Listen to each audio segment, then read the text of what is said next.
हैन, शिवजी रोएका छन्।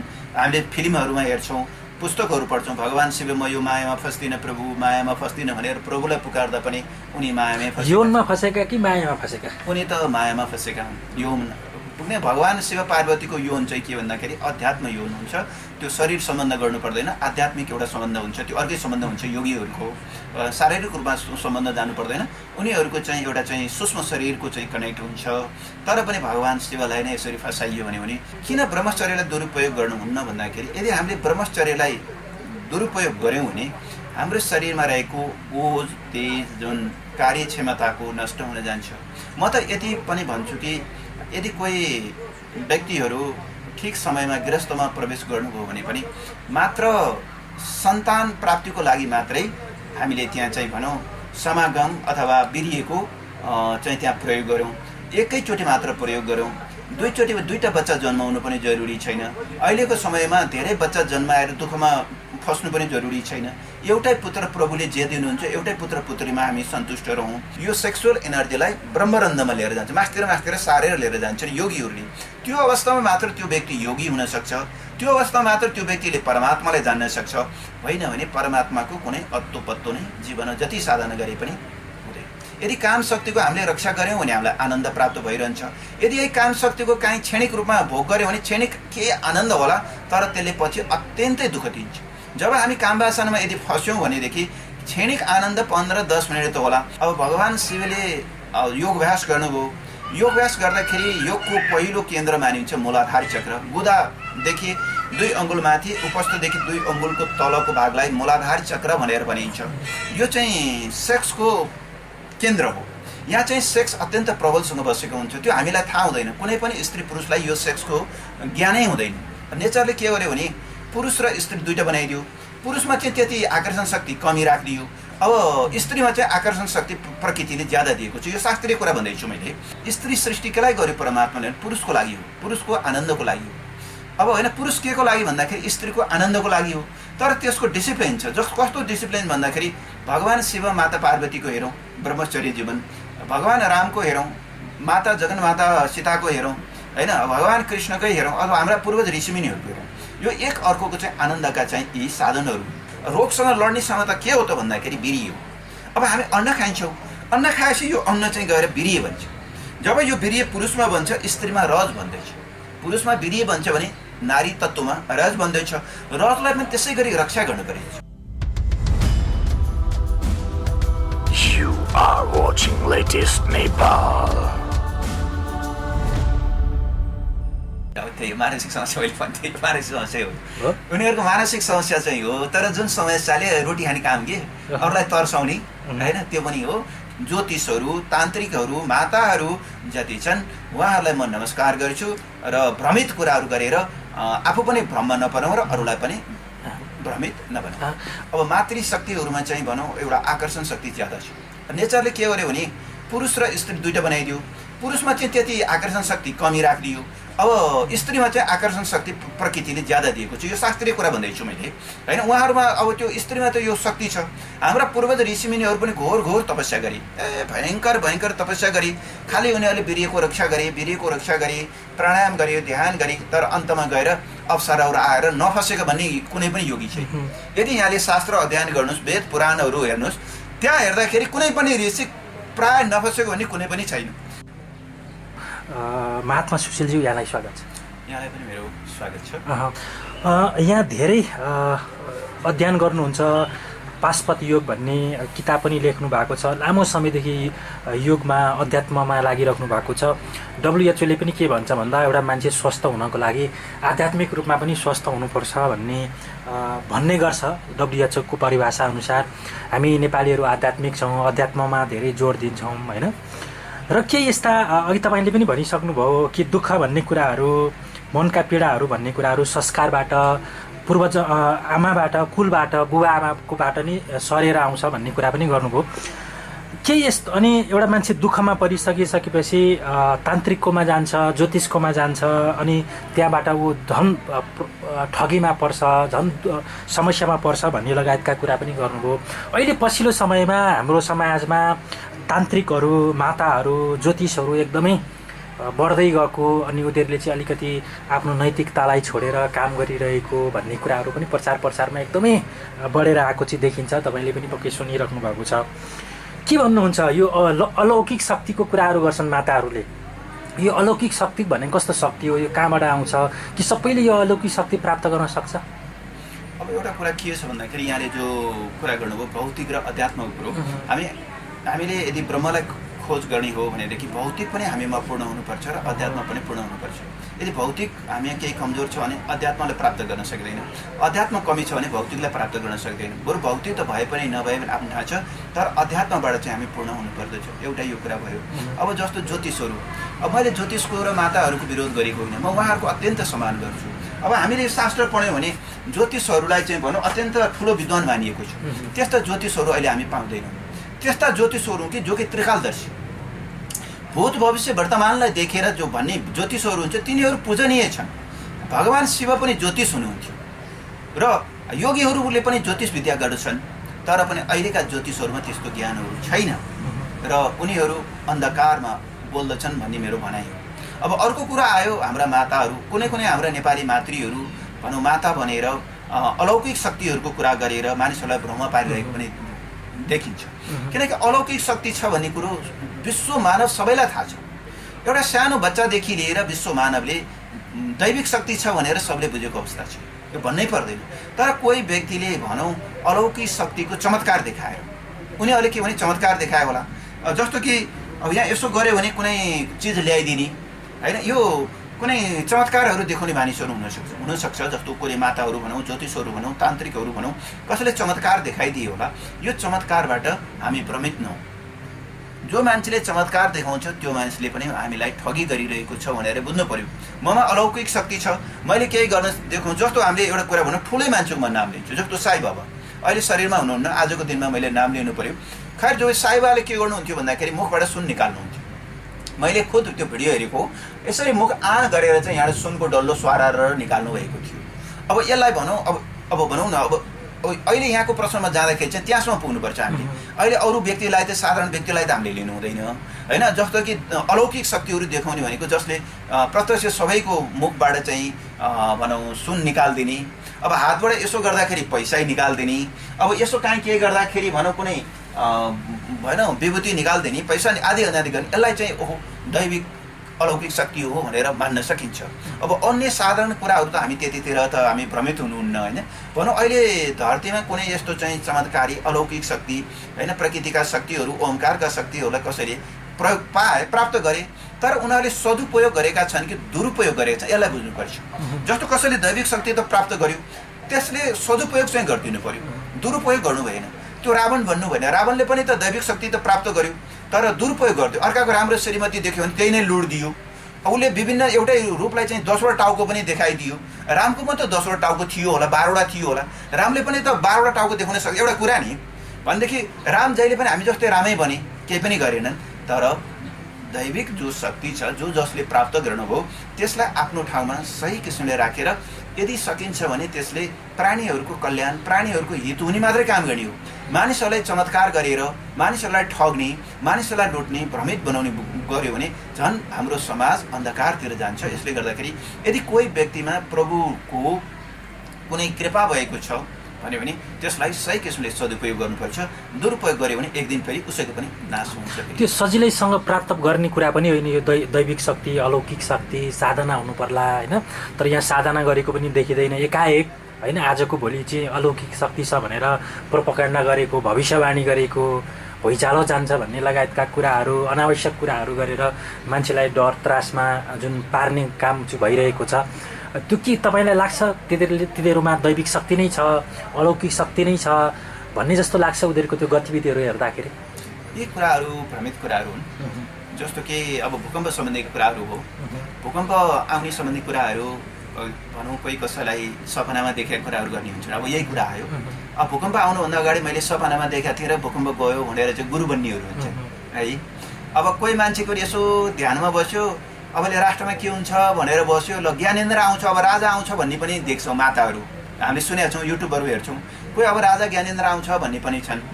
कोही यसो बस्यो भने अब पानीले डुबाउँछ भन्ने छन्, कोही यसो बस्यो भने सर्प निस्केर सर्पले आदि अनादि कुराहरू उनीहरूको काल्पनिक हो। वास्तवमा उनीहरूले त्यो ब्रह्मलाई नै साक्षात्कार गरेर भनेको होइन। अहिले हजुर हामी पनि यसरी एकछिन ध्यान बस्छौँ ल है भोलि राष्ट्रमा के हुन्छ भनेर एउटा वृत्ति आउँछ। त्यो वृत्ति चाहिँ अब त्यो वृत्ति मात्र आएको हो, त्यो सत्य हुँदैन। त्यो वृत्तिलाई उनीहरूले भन्छन् र अब सिधा सादा मानिसलाई भ्रमितमा पार्छन्।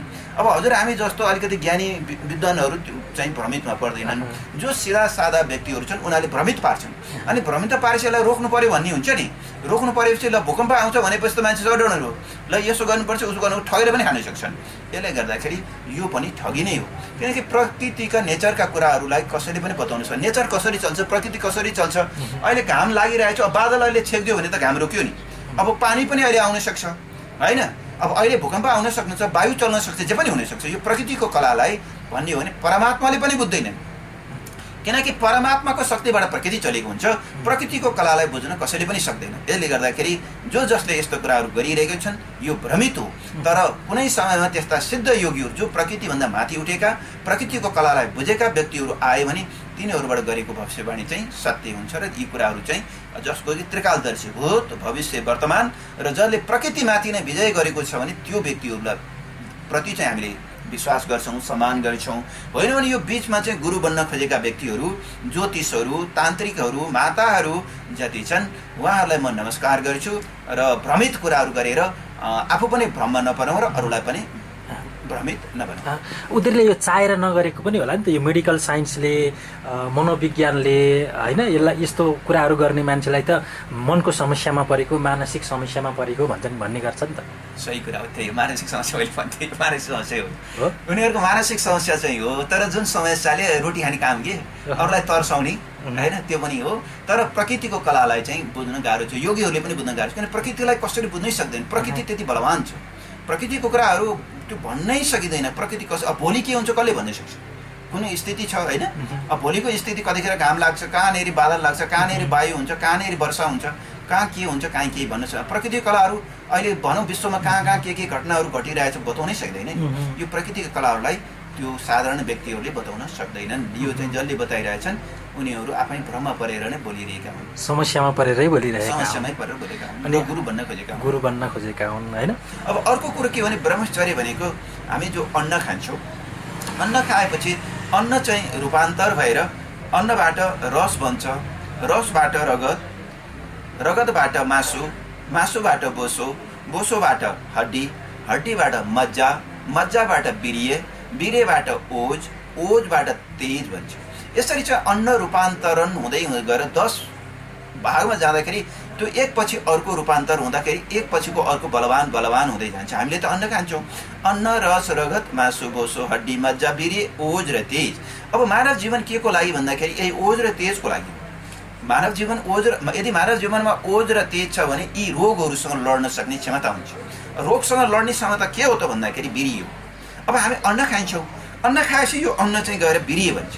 जब यो बिर्य पुरुषमा बन्छ स्त्रीमा रज बन्दैछ, पुरुषमा बिर्य बन्छ भने नारी तत्त्वमा रज बन्दैछ। रजलाई पनि त्यसै गरी रक्षा गर्नु परेको छ। रज भनेकै पार्वती माता हो। हामीले जो पार्वती माको सेवा गर्छौँ, माता पार्वती भनेकै वास्तवमा रजलाई पनि मान्नुपर्ने हुन्छ। त्यो देवी शक्ति हो। जस्तो बिर्य भन्छौँ भने बिर्यलाई शिवलाई पनि मानिन्छ। यही बिर्य शक्तिबाट नै हामी जन्मिएका हुन्छौँ। यही नै शिव हो, यही नै ब्रह्मशक्ति हो। यसरी हाम्रो शरीरमा रहेको रज र बिर्यलाई हामीले के गर्नु पर्यो? रक्षा गर्नु पर्यो। यदि हामीले यसलाई रक्षा गरेनौँ भने हाम्रो शरीरमा भएका यी विकारहरूसँग लड्न सक्ने हामीमा के हुन्छ? क्षमता पैदा हुन्छ। यहाँले अघि ब्रह्मचर्य चाहिँ पालन गर्नुपर्छ भन्ने कुराहरू गर्नुभयो। तर अहिलेको पछिल्लो साइन्सले त यो यौन किरालाई त दाल भात तरकारी जस्तो बेसिक आवश्यकता हो भनेर भन्ने गर्छ नि त। र अहिले मान्छेहरू एकदमै कामुक हुँदै गएका छन्। के भन्नुहुन्छ? अब यो विषयमा चाहिँ मेरो भनाइ के छ भन्दाखेरि म योग मार्गी मानिस हो। अब यो कुरा मैले पनि सुनेको हो। यहाँले भन्नुभन्दा अगाडि पनि मैले विशेष युट्युबबाट, विशेष यो इन्डियातिरबाट आएको कुरा हो। इन्डियातिरको चाहिँ भनौँ डक्टरहरूबाट पनि आएका कुराहरू हुन्। अब उहाँहरूले के कसरी यसलाई बुझ्नुभयो त्यो उहाँहरू कोही बिचमा छ, म यसलाई बुझ्दिनँ। तर मेरो जीवनमा हेर्दाखेरि चाहिँ जो ब्रह्मचर्य छ, ब्रह्मचर्यलाई चाहिँ कहिल्यै पनि दुरुपयोग गर्नु हुँदैन। किन ब्रह्मचर्यलाई दुरुपयोग गर्नुहुन्न भन्दाखेरि यदि हामीले ब्रह्मचर्यलाई दुरुपयोग गऱ्यौँ भने हाम्रो शरीरमा रहेको ओज तेज जुन कार्यक्षमताको नष्ट हुन जान्छ। म त यति पनि भन्छु कि यदि कोही व्यक्तिहरू ठिक समयमा गृहस्थमा प्रवेश गर्नुभयो भने पनि मात्र सन्तान प्राप्तिको लागि मात्रै हामीले त्यहाँ चाहिँ भनौँ समागम अथवा वीर्यको चाहिँ त्यहाँ प्रयोग गरौँ। एकैचोटि मात्र प्रयोग गरौँ। दुईटा बच्चा जन्माउनु पनि जरुरी छैन। अहिलेको समयमा धेरै बच्चा जन्माएर दुःखमा फस्नु पनि जरुरी छैन। एउटै पुत्र प्रभुले जे दिनुहुन्छ एउटै पुत्र पुत्रीमा हामी सन्तुष्ट रहौँ र त्यसको लागि मात्रै यो वस्तुलाई प्रयोग गर्नुपर्छ भन्नेमा चाहिँ मैले सिद्ध गरेको कुरो छु। अनि मान्छेहरूले यसरी पनि बुझ्ने गर्छन् स्वयं महादेव नै शिव नै कामक हुनुहुन्थ्यो, उहाँको चाहिँ यौन लीलाहरू चाहिँ एकदमै सुन्न पाइन्छ कथाहरूमा होइन भन्ने कुराहरू पनि आएको छ। के भन्नुहुन्छ? यो अति उत्तम प्रश्न हो। आज नेपालीहरूको डेभलप नभएको यौन क्रियालाई नबुझेर हो।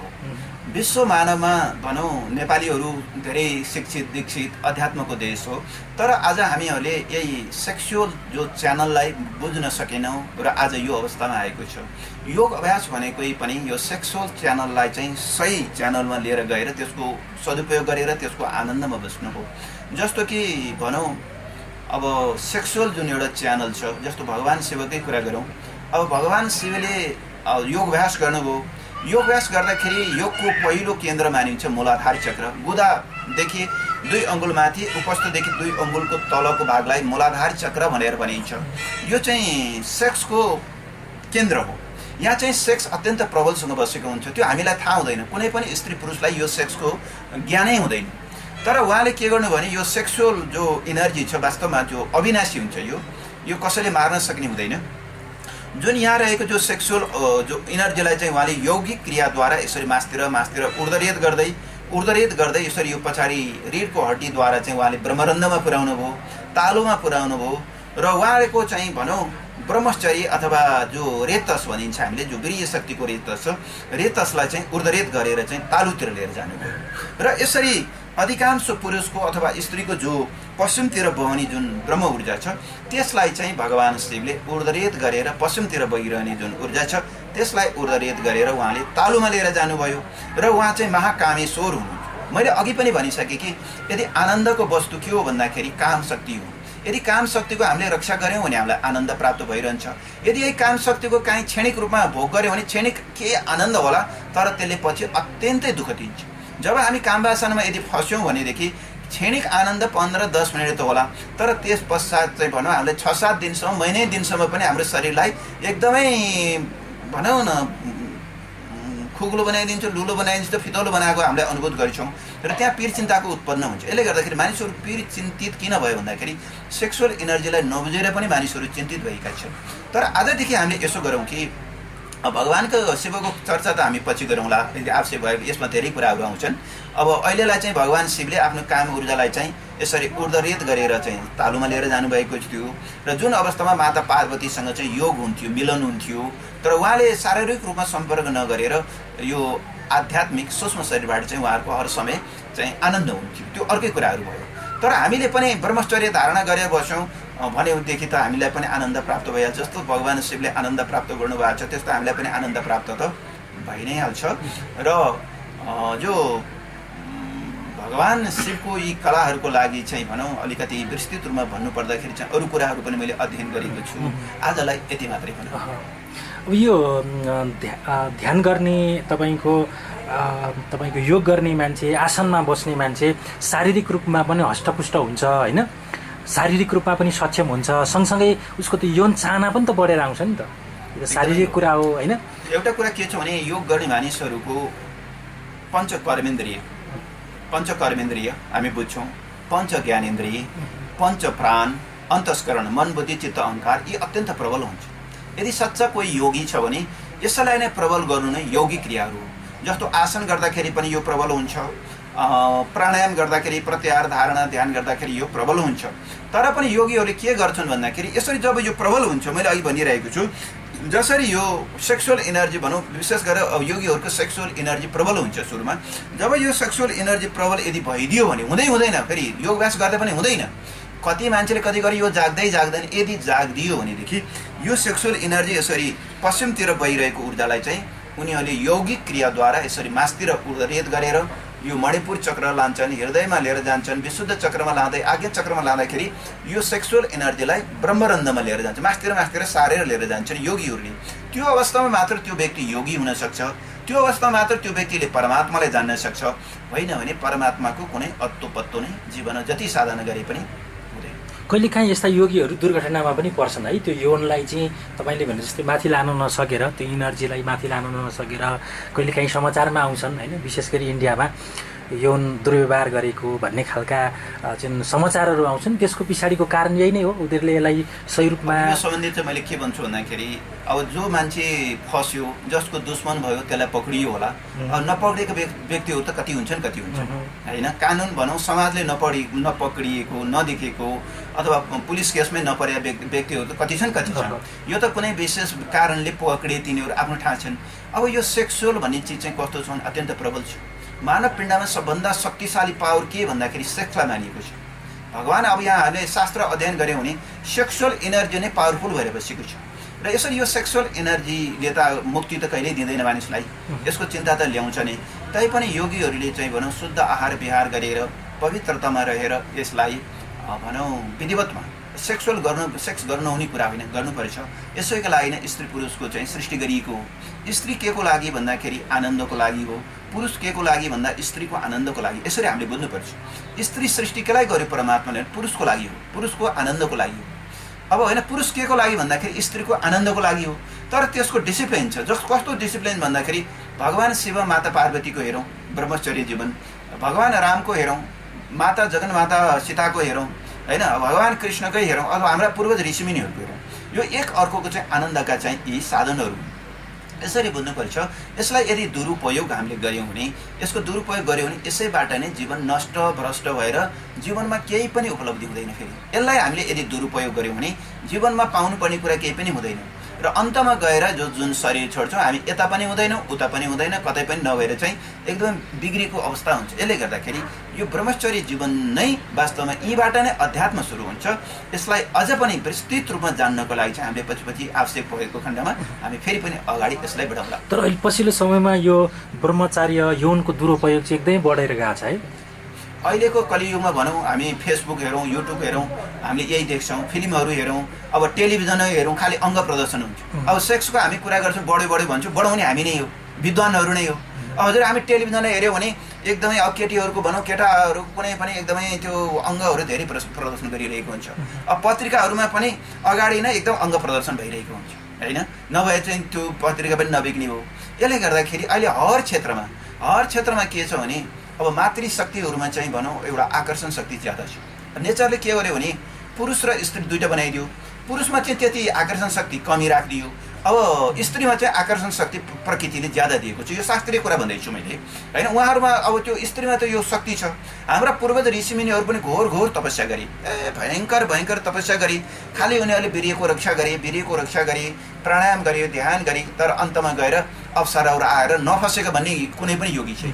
यदि यहाँले शास्त्र अध्ययन गर्नुहोस्, वेद पुराणहरू हेर्नुहोस्, त्यहाँ हेर्दाखेरि कुनै पनि ऋषि प्राय नफसेको भन्ने कुनै पनि छैन, अथवा फसाउन नगएको भन्ने कुनै छैन। कोही फसेनन् होला, तर स्त्री त अब देवी हो, उनको अगाडि कुनै पनि ऋषिको केही लाग्दैन भन्ने कुरा चाहिँ हामीले बुझिसकेका छौँ होइन। तर अहिलेको कलियुग त त्यो युग छैन। अहिलेको कलियुग भनेको ओपन भएको अवस्था हो। अहिलेको अवस्थामा यो कुरामा नेपालीहरू अथवा विश्वमानवै त्यति अल्झिनु कुरा छैन। यो एउटा कुरा भनेको नेचरले दिएको मानव जीवनको लागि सुख शान्ति आनन्दको लागि बनाएको कुरा हो। यसलाई चाहिँ हामी नेपालीहरूले कसरी बुझ्नुपर्छ भन्दाखेरि यसलाई सही किसिमले सदुपयोग गर्न जान्नु पर्यो, यसको आनन्द लिनु पर्यो। आफ्नो शरीरलाई कुनै पनि साइड इफेक्ट नहोस्, शरीरमा रहेको ऊर्जाहरूको रक्षा गर्दै हामीले यसलाई सदुपयोग गऱ्यौँ भने त हाम्रो जीवन त उज्जवलै हुन्छ, भविष्य नै हुन्छ। यसलाई चाहिँ अझ पनि राम्रोसँग नेपालीहरूले, प्रत्येक नेपालीले यसलाई सही किसिमले बुझेको अवस्थामा नै नेपालीहरूको डेभलप हुन्छ, नत्र विकासै हुन सक्दैन। किनभने हर समय मानवको प्रत्येक मानवको चाहे बिहा गरेको हो चाहे बिहा नगरेको होस्, चाहे जो भी होस्, उसको मन मस्तिष्कमा के चलिरहेको हुन्छ भन्दा हर समय सेक्सुअल डिजायर नै चलिरहेको हुन्छ। उस सेक्सुअल डिजायरबाट कहिले पनि सन्तुष्ट भएको हुँदैन। जुन दिन त्यो व्यक्ति सेक्सुअल डिजायरबाट सन्तुष्ट हुन्छ अनि मात्र त्यसले भनौँ ठुलोभन्दा ठुलो विकास गर्न सक्छ। यसले गर्दाखेरि यसलाई चाहिँ भनौँ विशेष एउटा चाहिँ ज्ञानद्वारा भनौँ विशेष अब योगीहरूद्वारा यसलाई अगाडि बढाएको खण्डमा विश्व मानवले नै यसलाई बुझ्नेछन् र यसको सम्मान गर्नेछन्। भनेपछि महिलाहरूले चाह्यो भने जस्तोसुकै योगीलाई पनि कन्ट्रोलमा ल्याउने, प्रभावमा पार्न सक्ने सम्भावना छ। यो चाहिँ मैले हेर्दाखेरि जस्तै हेरौँ, अब भगवान् शिवले पनि म बिहा गर्दिनँ भनेको हो। भगवान् शिवभन्दा ठुलो अघोर तपस्वी, नारीप्रतिको त्यागीको कोही देख्दैन। प्रकृतिप्रतिको सबभन्दा त्यागी को भन्दा भगवान् शिवै हो। हामी सबैले बुझेका छौँ। भगवान् शिवलाई पनि जगन्माता चाहिँ भनौँ पहिलाका सतीदेवी, पछिका पार्वतीले फसाएरै छोडिदिन् होइन। शिवजी रोएका छन्। हामीले फिल्महरूमा हेर्छौँ, पुस्तकहरू पढ्छौँ, भगवान् शिव म यो मायामा फस्दिनँ प्रभु, मायामा फस्दिनँ भनेर प्रभुलाई पुकार्दा पनि उनी मायामै फसे। यौनमा फसेका कि मायामा फसेका? उनी त मायामा फसेका हुन्। यौन पुग्ने भगवान् शिव पार्वतीको यौन चाहिँ के भन्दाखेरि अध्यात्म यौन हुन्छ। त्यो शरीर सम्बन्ध गर्नु पर्दैन, आध्यात्मिक एउटा सम्बन्ध हुन्छ। त्यो अर्कै सम्बन्ध हुन्छ योगीहरूको। शारीरिक रूपमा सम्बन्ध जानु पर्दैन। उनीहरूको चाहिँ एउटा चाहिँ सूक्ष्म शरीरको चाहिँ कनेक्ट हुन्छ। तर पनि भगवान् शिवलाई नै यसरी फसाइयो भने अरू ऋषिहरूको त अब आफ्नो ठाउँको कुराहरू भइ नै हाल्यो।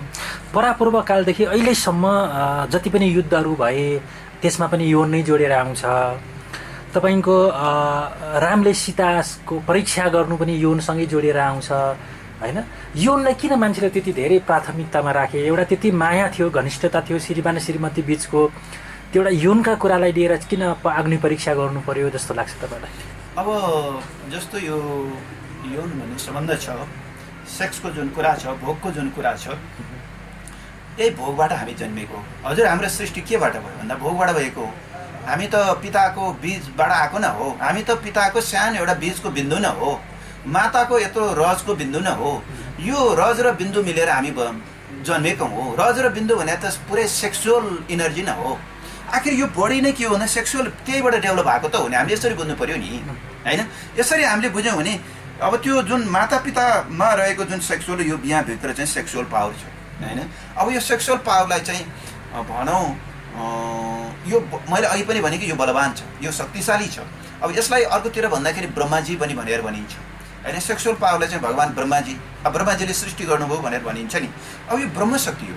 अब यो ब्रह्मशक्तिलाई हामीले बुझ्यौँ भने, यही ब्रह्मशक्तिलाई बुझ्यौँ र यसको च्यानललाई हामीले पक्रिनु पऱ्यो कि सेक्सुअल च्यानल हामी जहिले पनि यता पश्चिमतिर बगाइरहेको हुन्छौँ। वास्तवमा सेक्सुअल च्यानल पश्चिमतिर होइन कि यसरी यसलाई ऊर्ध्वरेत गरेर यहाँबाट तालुमा लानुपर्ने हुन्छ अध्यात्ममा।